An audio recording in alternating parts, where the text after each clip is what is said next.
শুরুতেই রইল আজকের বিশেষ বিশেষ সংবাদের শিরোনাম, তারপরে থাকছে বিস্তারিত। অযোধ্যা রাম মন্দিরের ৩৫০০ কোটি টাকা হাফিস প্রণামী চুরিতে ৮ অভিযুক্ত গ্রেপ্তার, রাম মন্দির ট্রাস্টের প্রধানের ইস্তফা। রামলালার হীরের হারও হয়েছে চুরি, অভিযোগ করছে কংগ্রেস। ঢাকা হতো সিসিটিভি ক্যামেরা, শৌচাগারে লুকোনো হতো কোটি কোটি টাকা, রাম মন্দিরে চুরির নীল নকশায় তাজ্জব তদন্তকারীরা। বাবরি মসজিদ নিয়ে বড় পদক্ষেপ হুমায়ুন কবিরের। একসঙ্গে ১০,০০০-এর বেশি পড়তে পারবেন নামাজ, ৩০ বিঘা জমির ওপর হুমায়ুনের বাবরি মসজিদ নির্মাণ। মুসলমানদের নিয়ে সেটা ভাঙা মার বিজেপিকে, জনসভায় বেনজির হুঁশিয়ারি হুমায়ুন কবিরের। লাভ জিহাদ, ল্যান্ড জিহাদ বরদাস্ত করবে না শুভেন্দুর নতুন বিজেপি সরকার, ধর্মান্তরণ রুখতে কঠোর আইন চালু হচ্ছে পশ্চিমবাংলায়। হাই ভোল্টেজ তারে মহরমের তাজিয়ার স্পর্শ, শোভাযাত্রায় মৃত ৩। ইসলামাবাদ হয়ে উঠছে দেশটি, দেশ বাঁচাতে আজান, বোরখা হিজাব নিষিদ্ধ এবার ডেনমার্কে। কলকাতার খুব কাছে বাংলাদেশের বন্দরের দায়িত্ব নিল চীন, কপালে হাত কপালে চিন্তার ভাঁজ নরেন্দ্র মোদীর, বাড়ছে উদ্বেগ। ভেনেজুয়েলার ভয়াবহ ভূমিকম্পে মৃত বেড়ে ৯২০, শুরু হলো ভারতের অপারেশন আমিস্তাত। কেমন থাকবে আবহাওয়া? উত্তরবঙ্গের বিভিন্ন জেলায় ইতিমধ্যে লাল সতর্কবার্তা, ওয়েদার রিপোর্টে বিস্তারিত থাকবে। অপরদিকে বিনামূল্যে আধার আপডেট করতে পারবেন ১ জুলাই থেকে, বড় ঘোষণা আধার কর্তৃপক্ষের। শেষ পর্যন্ত থাকুন জুড়ে বিস্তারিত প্রত্যেকটি সংবাদ দেখবার জন্যে। অযোধ্যা রাম মন্দিরের প্রণামী চুরিতে ৮ অভিযুক্ত গ্রেপ্তার, রাম মন্দির ট্রাস্টের প্রধানের ইস্তফা। যোগী রাজ্য উত্তরপ্রদেশের অযোধ্যা রাম মন্দিরে ভক্তদের দানের কোটি কোটি টাকা, নগদ এবং মূল্যবান সামগ্রী, অলংকার, রত্ন চুরির ঘটনায় ৮ জন অভিযুক্তের গ্রেপ্তারির পরেই শ্রীরাম জন্মভূমি তীর্থক্ষেত্র ট্রাস্টের সাধারণ সম্পাদক পদ থেকে ইস্তফা দিলেন চম্পত রায়। সেই সঙ্গে তীর্থক্ষেত্র ট্রাস্টের সদস্য পদ থেকে ইস্তফা দিয়েছেন অনিল মিশ্র। উত্তরপ্রদেশের মুখ্যমন্ত্রী যোগী আদিত্যনাথ শুক্রবার ৮ অভিযুক্তের গ্রেপ্তারি প্রসঙ্গে জানিয়েছেন, ভক্তদের বিশ্বাস নিয়ে ছিনিমিনি খেলা কোনোভাবেই বরদাস্ত করা হবে না। সনাতন ধর্মের মূল্যবোধে আঘাত হানার বিরুদ্ধে শূন্য সহনশীলতা, জিরো টলারেন্স নীতি অনুসরণে আমরা বদ্ধপরিকর। আগে জানা গিয়েছিল অযোধ্যা রাম মন্দিরের ৩৫০০ কোটি টাকা হয়েছে ৯৬। এবার জানা যাচ্ছে রামলালার হীরের হারও হয়েছে চুরি। প্রায় সচিবের ইস্তফা পড়বে নয়া অভিযোগ এবার কংগ্রেসের। বিরোধীরা জানাচ্ছে, যে ৮ জন গ্রেপ্তার হয়েছেন এরা সকলে চুনোপুটি। তাহলে রাম মন্দিরের ভক্তদের দানের কোটি কোটি টাকা, অর্থ, অলংকার, হিরে চুরিতে কোন কোন রাঘব বোয়াল জড়িত, সেই প্রশ্ন উঠতেই শুক্রবার নক্ষত্রপতন। গোটা ঘটনায় নৈতিকতার দোহাই দিয়ে শ্রীরাম জন্মভূমি তীর্থক্ষেত্র ট্রাস্টের মহাসচিবের পদ থেকে ইস্তফা দিয়েছেন বিশ্ব হিন্দু পরিষদের প্রবীণ নেতা চম্পত রায়। কংগ্রেস অভিযোগ তুলছে, রাম মন্দির থেকে আরাধ্য রামলালার গলার হীরের হার চুরি হয়েছে। কংগ্রেস দলের মুখপাত্র তথা রাজ্যসভা সাংসদ রাজীব শুক্লা জানাচ্ছেন, রামলালার গলার হীরের হারও চুরি হয়েছে। কিন্তু এই ৯৬ চুনোপুটিদের ধরে কি হবে? আসল রাঘব বোয়াল কারা? বড় কোনো মাথার পরিকল্পনা না থাকলে এত বড় চুরি করা সম্ভব নয় অযোধ্যার রাম মন্দিরে। তার কটাক্ষ, আগে রামের নামে ভোট লুট করেছে, এখন রামের নামে নোট চুরি করেছে। ঘটনার গুরুত্ব বিচার করে সুপ্রিম কোর্টের কাছে প্রণোদিত মামলা দায়েরের আর্জি জানিয়েছেন কংগ্রেস মুখপাত্র। রাম মন্দিরের দান বাক্স থেকে কোটি কোটি টাকা কী করে চুরি হলো, উঠছে প্রশ্ন। দেড় জুড়ে প্রবল বিতর্কের মধ্যেই প্রকাশ্যে এলো বিশেষ তদন্তকারী দলের রিপোর্ট। জানা গিয়েছে, রীতিমতো সিসিটিভি কায়দা করে ঢেকে চুরি চক্র তাদের কাজ চালিয়ে যেত। শৌচাগারে লুকিয়ে রাখা হতো টাকা, পরে ঠিক সময় করে ওই টাকা লুকিয়ে চত্বর দিয়ে বের করে নিয়ে যাওয়া হতো। পরবর্তী সময়ে চুরি করা অর্থ বিভিন্ন ভাগে ভাগ করে বখরা পাঠিয়ে দেওয়া হতো বিভিন্ন জনের কাছে। এও দাবি ২০২৪ সালে মন্দিরের উদ্বোধনের পর থেকেই শুরু হয়েছিল এই চুরি। কেবল এবছরই ২৭ এপ্রিল থেকে ৫ জুনের মধ্যে অন্তত ৭০ বার চুরির ঘটনা ঘটেছে রাম মন্দিরে। এও জানা গিয়েছে, অভিযুক্তদের মধ্যে ২ জন টিনু যাদব এবং সুভাষ শ্রীবাস্তব জিজ্ঞাসাবাদের সময় বেশ কয়েকজন ব্যাংক কর্মকর্তার নামও তুলেছেন। অন্যান্য সন্দেহভাজনদের ভূমিকাও খতিয়ে দেখা হচ্ছে। বিভিন্ন সূত্রে ইঙ্গিত পাওয়া গিয়েছে, বেশ কয়েকজন সরকারি কর্মীর বিরুদ্ধেও ব্যবস্থা নেওয়া হতে পারে। উল্লেখ্য, রাম মন্দিরে চুরির ঘটনার তদন্তে রিপোর্ট জমা দিয়েছে বিশেষ তদন্তকারী দল বা সিট। রিপোর্টে উঠে এসেছে, রাম মন্দিরে নগদ প্রণামী জমা পড়েছে ৩৫০০ কোটি টাকার বেশি, সঙ্গে অগণিত সোনা, রূপো, হীরের গয়না। এই ধনরাশির একটা বড় অংশের কোনো হদিশ মিলছে না। অপরদিকে বাবরি মসজিদ নির্মাণ নিয়ে হুমায়ুন কবিরের বড় ঘোষণা। মুর্শিদাবাদের নওদা বিধানসভা কেন্দ্র থেকে নির্বাচিত আমজনতা উন্নয়ন পার্টির চেয়ারম্যান হুমায়ুন কবিরের প্রস্তাবিত বাবরি মসজিদ নির্মাণের কাজ শুক্রবার মহরমের দিন আরও এগিয়ে গেল। এদিন হুমায়ুন কবির নিজে উপস্থিত থেকে মুর্শিদাবাদের ছেতিয়ানি এলাকায় বাবরি মসজিদে প্রবেশের প্রধান পথের ঢালাই, সেখানে একটি তোরণ নির্মাণের কাজের সূচনা করেছেন। শুক্রবারের অনুষ্ঠানে হুমায়ুন কবির নিজে উপস্থিত থেকে ইট, কংক্রিট, বালি ঢেলে মসজিদে প্রবেশ পথ নির্মাণের কাজের সূচনা করেছেন। হুমায়ুন কবির জানিয়েছেন, আগামী দিন মসজিদ নির্মাণের কাজ আরও দ্রুত গতিতে এগিয়ে যাবে। সূত্রের খবর, বাবরি মসজিদটি এমনভাবে তৈরি করা হচ্ছে যাতে সেখানে একসঙ্গে 10,000-এর বেশি মানুষ নামাজ পড়তে পারেন। প্রায় 30 বিঘা জমির ওপর হুমায়ুনের বাবরি মসজিদ নির্মাণ হওয়ার কথা রয়েছে। হুমায়ুন কবির ইতিমধ্যে জানিয়েছেন, মসজিদের পাশাপাশি সেখানে একটি মেডিকেল কলেজ, শিক্ষা প্রতিষ্ঠানও তিনি তৈরি করবেন। হুমায়ুন কবির জানিয়েছেন, তার নির্মিত বাবরি মসজিদে একটি 65 ফুটের, দুটি 42 ফুটের এবং দুটি 20 ফুটের গম্বুজ থাকবে। এর পাশাপাশি মসজিদে সুন্দর কারুকার্য করা থাকবে। মসজিদের মূল প্রবেশপথটি প্রায় 5.5 মিটার চড়া হবে। প্রাক্তন শাসক শিবির থেকে বিতাড়িত হওয়ার পর 26-এর নির্বাচনে দুটি কেন্দ্র থেকে ভোটে জিতে নিজের জনপ্রিয়তা প্রমাণ করে দিয়েছেন মুর্শিদাবাদের দাপুটে বিতর্কিত নেতা হুমায়ুন কবির। আর বিধায়ক হিসেবে জনসভা করে বেলাগাম মন্তব্য আর হুঁশিয়ারিতে ফের নতুন বিতর্কের জন্ম দিলেন হুমায়ুন কবির। শুক্রবার রেজিনগরের কাশীপুর এলাকায় এক জনসভা থেকে হুমায়ুনের স্পষ্ট দাবি, বিজেপি জিতেছে, সরকার গড়েছে, ভালো কথা, কিন্তু মুর্শিদাবাদে হেরেও 2-1 এমন আস্ফালন দেখাচ্ছেন যেন তারাই বিধায়ক। এই আস্ফালনটা কমান। আমি যখন মুসলমানদের জড়ো করে সেটা ভাঙা মার শুরু করব না, পালানোর পথ পাবেন না। তার আরও চ্যালেঞ্জ, কেস হবে, ওরকম কেস আমাদের বিরুদ্ধে অনেক আছে। বিধায়ক হুমায়ুন কবিরের কথায়, আমি শুভেন্দু অধিকারীকে জানিয়ে দিয়েছি, আপনারা জিতেছেন, ভালো কথা, কিন্তু মুর্শিদাবাদে আস্ফালনটা একটু কমান, নইলে আমি মুসলমানদের জড়ো করে যখন সেটা ভাঙা মারটা শুরু করব, পালানোর রাস্তা খুঁজে পাবেন না। কেস দেবেন, ওরকম কেস আমাদের অনেক রয়েছে। আমাদের সঙ্গে যদি বেশি পাঙ্গা নিতে যায়, আমার মাথা যেদিন গরম হয়ে যাবে সেদিন আমি এসপি, চিফ মিনিস্টার এসব কিছুই বুঝব না। রাজ্যে চালু হচ্ছে নতুন আইন, লাভ জিহাদ কিংবা ল্যান্ড জিহাদ বরদাস্ত করবে না শুভেন্দুর নতুন বিজেপি সরকার। ধর্মান্তরণ রুখতেও কঠোর আইন চালু হচ্ছে পশ্চিমবঙ্গে, ঘোষণা মুখ্যমন্ত্রীর। প্রচলিত আইনে জোর করে ধর্মান্তরণের বিরুদ্ধে আইনি ব্যবস্থার সংস্থান থাকলেও ভারতীয় জনতা পার্টি সবসময় বলপূর্বক ধর্মান্তরণের ক্ষেত্রে কড়া পদক্ষেপের পক্ষে। শুক্রবার মুখ্যমন্ত্রীর গলাতে সেই সুর শোনা গেল। ধর্মান্তরণ নিয়ে কঠোর আইন আনতে চলেছে রাজ্যের সরকার। লাভ জিহাদ, ল্যান্ড জিহাদ রুখতে কঠিন আইন আনছে শুভেন্দুবাবু। শুক্রবার সিটিজেন এম্পাওয়ারমেন্ট ফোরাম নামে একটি বেসরকারি সংগঠনের উদ্যোগে বঙ্কিমচন্দ্র চট্টোপাধ্যায়ের জন্মজয়ন্তী উপলক্ষে রবীন্দ্র সদনে আয়োজিত অনুষ্ঠানে নতুন আইন আনার বিষয়ে উল্লেখ করেছেন শুভেন্দু অধিকারী। ইতিমধ্যে বিজেপি সরকার অভিন্ন দেওয়ানি বিধি বিল আকারে বিধানসভায় পেশ করার সিদ্ধান্ত নিয়েছে বলে জানিয়েছেন তিনি। প্রচলিত আইনে জোর করে ধর্মান্তরণের বিরুদ্ধে আইনি ব্যবস্থার সংস্থান থাকলেও ভারতীয় জনতা পার্টি সব সময় বলপূর্বক ধর্মান্তরণের ক্ষেত্রে কঠোর পদক্ষেপের পক্ষে। শুক্রবার মুখ্যমন্ত্রীর গলাতে সেই সুর শোনা যায়।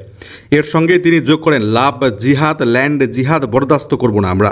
বিজেপি শাসিত রাজ্য উত্তরপ্রদেশ, গুজরাট, উত্তরাখণ্ডে ইতিমধ্যে চালু হয়েছে ধর্মান্তরণ নিয়ে কঠোর আইন। দুটি আলাদা ধর্মাবলম্বী মানুষের মধ্যে বিয়ের ক্ষেত্রে বেশ কিছু বিধিনিষেধ আরোপ করা হয়েছে ওই আইনগুলিতে। এই রাজ্যেও বিজেপির অভিযোগ, বিয়ের নামে বা ব্যক্তিগত সম্পর্কের আড়ালে পরিকল্পনা মাফিক প্রতারণা করে ধর্মান্তরণ করা হচ্ছে, যা বিজেপি লাভ জিহাদ নামেই অভিহিত করছে। প্রসঙ্গত, ল্যান্ড জিহাদ শব্দটিও ভারতীয় জনতা পার্টির রাজনৈতিক প্রচারের একটা অংশ।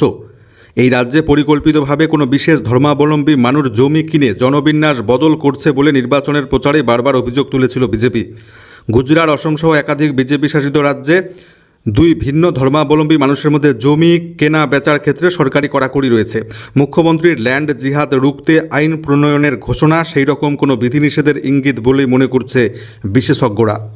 মহরমের শোভাযাত্রায় মর্মান্তিক দুর্ঘটনা, মধ্যপ্রদেশে প্রাণ গেল 3 জনের, আহত অন্তত 11। সব মিলিয়ে এলাকায় ছড়িয়েছে উত্তেজনা। জানা গিয়েছে দুর্ঘটনাস্থলে 2 জনের মৃত্যু হয় আর একজন মারা যায় হাসপাতালে নিয়ে যাওয়ার পথে। মহরমের শোভাযাত্রায় অন্তত 150 লোক উপস্থিত ছিল বলে জানা গিয়েছে। বৃহস্পতিবার রাতে তাজিয়া নিয়ে মিছিলটি বেরিয়েছিল মধ্যপ্রদেশের হাটনাড়া গ্রামে। আচমকাই হাই ভোল্টেজ বিদ্যুতের সংস্পর্শে আসে সেটি। তাজিয়ার কাঠামোয় থাকা লোহার রড থেকে বিদ্যুৎ ছড়িয়ে পড়তে ঘটে যায় ভয়াবহ দুর্ঘটনা। দেশটা যেন পাকিস্তানের রাজধানী ইসলামাবাদ হয়ে উঠছে। দেশ বাঁচাতে এবার আজান নিষিদ্ধ, বোরখা নিষিদ্ধ করছে ডেনমার্ক। দেশটা যেন ইসলামাবাদ হয়ে উঠছে এই ভয়ে দেশ জুড়ে আজান বন্ধের পরিকল্পনা এবার ডেনমার্কে। জানা গিয়েছে আজান বন্ধের পরিকল্পনা করেছেন দেশের প্রধানমন্ত্রী। তার মতে দেশের প্রত্যেক মানুষের কান পর্যন্ত আজানের আওয়াজ পৌঁছানোর দরকার নেই। ডেনমার্ক যেন ডেনমার্কের মতোই লাগে, পাকিস্তানের রাজধানী ইসলামাবাদের কোনো বসতির মতো যেন না লাগে। এই জন্য আজান নিষিদ্ধ করা হচ্ছে এবার ডেনমার্কে। উল্লেখ্য, চলতি বছরের শুরুতেই হিজাব নিষিদ্ধ করতে আইন পাশ করেছে ডেনমার্কের সরকার। ডেনমার্ক প্রশাসনের অভিযোগ, স্বাভাবিক জনজীবনে রীতিমতো থাবা বসাচ্ছে ইসলামিক রীতিনীতি। ডেনমার্কে এসবের কোনো স্থান নেই। আমাদের দেশে এসে আপনার যেন মনে না হয় আপনি ইসলামাবাদে পৌঁছে গিয়েছেন। ডেনমার্কের নিজস্বতা যেন বজায় থাকে সেটা নিশ্চিত করবে ডেনমার্ক সরকার। সেই কারণে দেশ জুড়ে আজান বন্ধের প্রাথমিক পরিকল্পনা করেছেন ডেনমার্ক প্রশাসন। বর্তমানে ডেনমার্কের জনসংখ্যার 5% মুসলিম। কয়েক মাস আগেই ডেনমার্কে হিজাব নিষিদ্ধ করা হয়েছে। শিক্ষা প্রতিষ্ঠানে নামাজ পড়ার ঘরের ব্যবস্থাও বন্ধ করেছে ডেনমার্ক প্রশাসন। চিন্তার ভাঁজ ভারতের কপালে। তাহলে কি কূটনৈতিক ব্যর্থতা? কলকাতার খুব কাছে এবার বাংলাদেশের বন্দরের দায়িত্ব পেল চীন। বাড়ছে চরম উদ্বেগ। শেখ হাসিনা ক্ষমতাচ্যুত হওয়ার পরেই ভারতের সঙ্গে একাধিক প্রকল্পের চুক্তি বাতিল করেছিল বাংলাদেশ। সেই সুযোগ কাজে লাগিয়ে বাংলাদেশে ক্রমশ প্রভাব বিস্তার করেছে চীন। বিএনপি ক্ষমতায় আসার পর প্রথম বিদেশ সফরে চীন গিয়েছেন বাংলাদেশের প্রধানমন্ত্রী তারেক রহমান। এরপরে দুই দেশের মধ্যে স্বাক্ষরিত হয়েছে একাধিক চুক্তি। আর সেই চুক্তি অনুযায়ী এবার কলকাতা থেকে মাত্র 188 কিলোমিটার দূরেই সুন্দরবন লাগোয়া মংলা বন্দরে বিশেষ অর্থনৈতিক অঞ্চল তৈরির বরাত পেয়েছে চীনের সরকারি সংস্থা। বাগেরহাট জেলায় অবস্থিত ওই বন্দরে উৎপাদন শিল্প গড়ে তুলবে বেজিং। এছাড়াও সেখানে ওয়্যার হাউস, পণ্য সংরক্ষণের জন্য পরিকাঠামো তৈরি করে দেবে চীন। কার্যত ভারতের নাকের ডগায় বন্দর পরিকাঠামো গড়ে তোলার দায়িত্ব চীন পাওয়ার বিষয়টি ভারতের জন্য কূটনৈতিক দিক থেকে বিরাট বড় ধাক্কা বলে মনে করা হচ্ছে। তাদের মধ্যে প্রথমত, এত গুরুত্বপূর্ণ প্রকল্পের দায়িত্ব দিল্লির হাত থেকে ফসকে গিয়েছে। দ্বিতীয়ত, এই প্রকল্পের ফলে বঙ্গোপসাগর তো বটেই, ভারত মহাসাগরেও এবার চীনের প্রভাব বাড়তে থাকবে। আপনাদেরকে জানিয়ে রাখি, এর আগেও বিভিন্ন দেশে এমন বাণিজ্যিক প্রকল্পের আড়ালে চীন গোয়েন্দা তথ্য সংগ্রহ, নজরদারি চালিয়েছে বলে অভিযোগ উঠেছে। এতদিন বঙ্গোপসাগরের নিয়ন্ত্রণ ভারত একাই করে এসেছে, এবার চীনও সেখানে থাবা বসাতে পারে বলে আশঙ্কা করা হচ্ছে। প্রসঙ্গত, বাংলাদেশের দ্বিতীয় ব্যস্ততম বন্দর মংলা 2015 সালে মংলা এবং চট্টগ্রামের মীরসরাই বন্দরের উন্নয়ন অর্থনৈতিক অঞ্চল তৈরির জন্য ভারত এবং বাংলাদেশের মধ্যে মৌ স্বাক্ষরিত হয়েছিল। তখন ক্ষমতায় ছিল শেখ হাসিনা। যৌথ উদ্যোগে খুলনা শহরের সঙ্গে মংলা বন্দরের রেলপথও তৈরি হয়।